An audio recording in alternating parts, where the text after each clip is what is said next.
This is just going to be a straightforward, honest review of a headphone I bought that I like in some ways and I don't like in some ways. What happened was I tried out the Sennheiser HD600 recently and I was severely let down because all these people hyping up it's the most detailed headphone ever. It's got the widest soundstage. It really doesn't. Like, it's really no better or worse than any other headphone. The wide soundstage, it's like if you measure the absolute furthest points, the left and right stereo image, it's just 10 inches wide, which is the same as this narrow soundstage headphone, if you would believe it or not. So it's really just all bias. It's all people hearing the price tag. So what I want is a headphone I consider the last headphone I'd ever really need to buy. The criteria I had for this is it had to have a flat enough frequency response without EQ, which is important because if I record a video and it has EQ effects applied to the computer, it's going to show up in the recording. The second thing it needs is durable build quality. This is important because I've owned headphones that just snap after a few years of using them. So it needs to be just really durable. I was looking at the Shure SRH 440 because it got some pretty good reviews for its sound quality, but honestly, almost every review showed it breaking at the hinges and just snapping and breaking and peeling apart and terrible headband, and it's like, it's not worth the good sound if it's just going to break and I'm going to have to replace it. And the third criteria I had, this is the most important part, it needs a steady stream of replaceable parts. Now this is important because I was thinking about buying the AKG K371 again because I previously owned those last year until I sold them, and I thought they sounded pretty good. They didn't have any really notable flaws, but the problem is they don't sell any replacement headbands, they don't sell any replacement parts, they don't sell any replacement ear pads. If you have this perfectly fine pair of drivers and the ear pads just wear down with naturally because you wear them all the time, it's just gonna, you gotta take a chance with a third-party manufacturer. You gotta worry about the brainwave oval pads just fucking up the frequency response. So I found a very interesting pair called the KRK Systems KNS 6400, which had a frequency response surprisingly close to Interfidelity's measurements of the HD600. And I'm thinking, wow, a closed-back headphone that measures just like the HD600. It almost seems too good to be true. So I looked up other graphs from other sites too, and most of the measurements did seem to correspond to that one. So I decided to take a shot and buy a pair. This is the KNS 6402.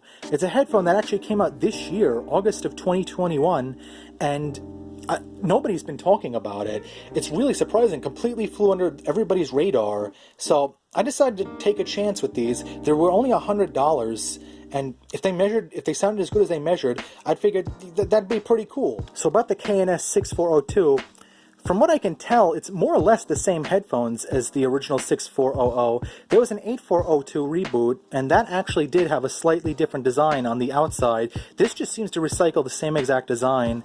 It just really matches it almost to a fault. Now, like I said, the measurements do correspond pretty well to the HD600. And, in side-by-side comparisons with this and the HD6XX, it does sound pretty spot on, I will admit. In the upper mids and the treble, the balance is almost completely the same. I even verified this with Sinowski's tone generator. I did some sine sweeps, and for the most part, they did line up pretty well. Unfortunately, one of the problems with this headphone is that in the measurement graphs, it does have, for a closed-back headphone, it does have quite a bit of roll-off. I'm not sure exactly why that is, although I do remember N-Wave Guy's blog mentioning something about underdamped drivers having huge mid-bass humps and low bass extension as a result. Yeah, in side-by-side comparisons, these sounded very close. These two headphones, a lot of people, again, a lot of these delusional audiophiles, they always go on like, oh, the HD6XX has magical mid-range timbre. It's magical mids. You can't EQ a headphone to sound like this. That's complete fucking bullshit. You actually can get a headphone to sound just like it if you're good enough with EQ. This headphone, I mean, honestly, like I said, I tried the K371, and it really didn't sound as accurate in the treble region. I remember the treble actually sounding a little kind of rolled off by comparison, maybe a little too much in the 8 kilohertz region, but man, it's like, it comes so close. Just really good sound quality. $100, and you got to figure the 6XX. This costs $220 normally, and it's it's a redesign of a headphone that's originally retailed for $500. So for $100, you're getting the same sound quality as what's essentially a $500 headphone. But the problem is, it's not the same sound quality. And I'm not saying because it's a lower resolution, like vibrations in the air just have like 1080p and 4K, like all these delusional audiophile believe. The fatal flaw of this headphone is that the mid-range is very much colored. Now, in all the promotional materials, they go on and on, like, this is exactly the same sound as our KRK monitors. You'll get the most accurate studio response. And it's like, no, it's just complete bullshit. It's like, the problem with the mid-range is that there is a massive, massive bump right in the 200 hertz region. Now, by my estimates, playing with equalizer APO and looking at some of the measurement graphs for the 6400, it does seem to measure pretty identical to its original counterpart. I don't think they really redesigned the drivers or anything. By my estimates, it's a 6.5 dB boost in the 200 hertz region, followed by like a 2.5 dB boost in the 600 hertz region. What this ends up doing is it makes the whole upper bass region sound very, the audiophiles call it boxiness. It's like just, when you listen, like here's a drum loop.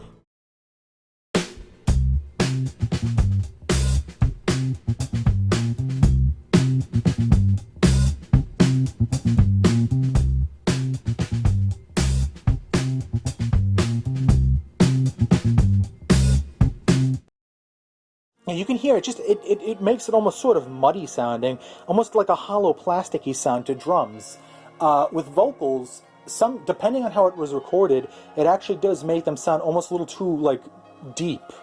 It almost makes some women sound like men, depending on the recording quality. And even on my potato microphone, I was noticing it was causing some weird coloration. So it's really a shame. The KRK KNS 6402, it comes really close to Sennheiser quality, but it just, if it wasn't for that damn boost in the upper bass and the lower mid-range, it would be a perfect headphone. Now again, if you just apply the EQ, it sounds pretty good. You know, it sounds almost exactly like this.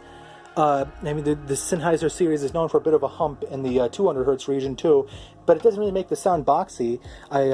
It might be because of the open back design. It allows the it doesn't cause any like unwanted reverb or anything. So, and again, aside from that hump in the mid-range, this headphone would almost be perfect. The real reason I made this video is because there really is no information about this headphone online so far. It's literally the only video on YouTube at the time of this recording is some bot-generated video with like a text-to-speech voice talking about like some product description page.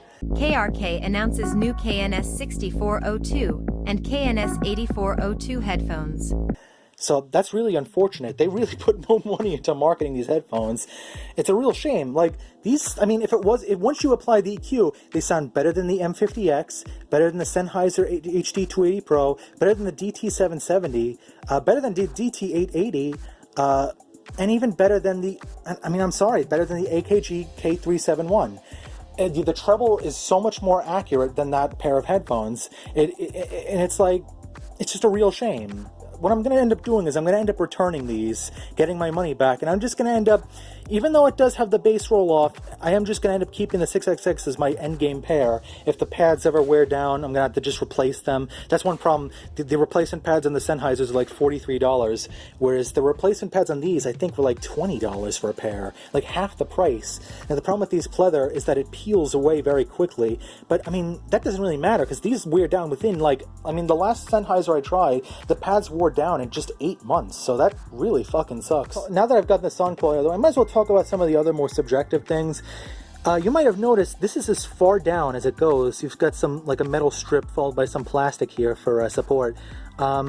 This is as far down as it goes, and it's just barely enough to clear my head. So for people with, I guess, long, like very vertical heads or something, it's not going to fit very well. As for the ear pads, they're very shallow, but they're not M50X shallow. In fact, the clamp force on these headphones is actually very comfortable. Even after stretching out the bands on the HD600, it actually is slightly more comfortable. This cable is quite terrible First of all, you can see, like the ATH M50X, it's got that little locking mechanism, which means that, you know, if this cable ever fails, I have to chop off this little connector. I got to solder it to a new wire, otherwise it will not fit into this slot. The build quality is really not that great. It's just, it's made out of pretty hollow plastic. I've had other headphones. I've had the Sennheiser HD280 Pro, I've had the ATH M50X, I've had the Philips SHP 9500, and I've had the AKG K371, and they all felt a little more durable than this. I mean, this actually reminds me of the Creed of Alvana Live, honestly. That's a very good pair of headphones, but not in terms of build quality. It's not very creaky, though. But, again, like I was saying, the cable is very microphonic. It rubs against your clothes while you wear it, and it just makes sounds. There's other problems with the cable, too, that I'll get into.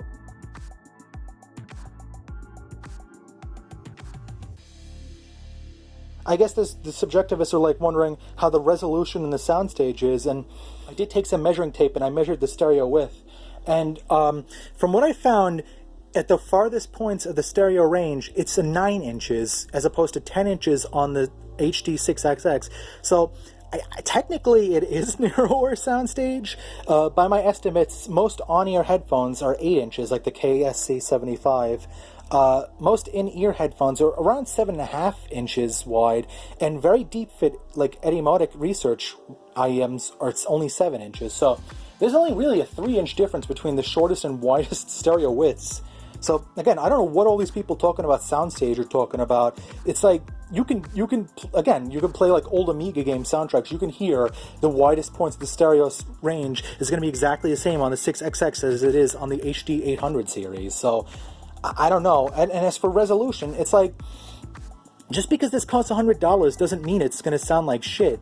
I mean, you got to figure, to people who aren't like batshit insane audiophiles who spend $4,000 and $5,000 on headphones and amps and DACs, like, this is basically like is the best most people are going to get.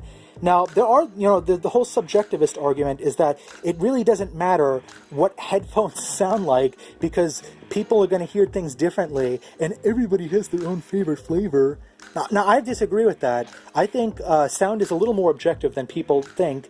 I think if people heard these, they would agree the same thing I did. Like, it makes drums sound plasticky and hollow. It's that boxy sound. I'm just gonna cut off this video. There's really not much more I can say. It's just a shame. This is the only really video of this headphone on the internet. It's got a very accurate treble and upper mids response, but that damn upper bass hump at 200 Hertz ruins it. So if you want a good headphone for $100, you can buy these. I mean, they're not terrible. If you buy these and just apply that 6 dB reduction at 200 Hertz plus 2.5 dB reduction at 600 Hertz, it will basically sound as good as this for only $100. Again, that's a pretty damn good deal. But it's like, for somebody who wants something that is accurate as possible without EQ, it's just a no-sell from me. I almost, if it wasn't for that fact that AKG does not offer replacement earpads for the K371, I actually would take that over that, even though the treble response is not as accurate. Now, thank you for watching this video.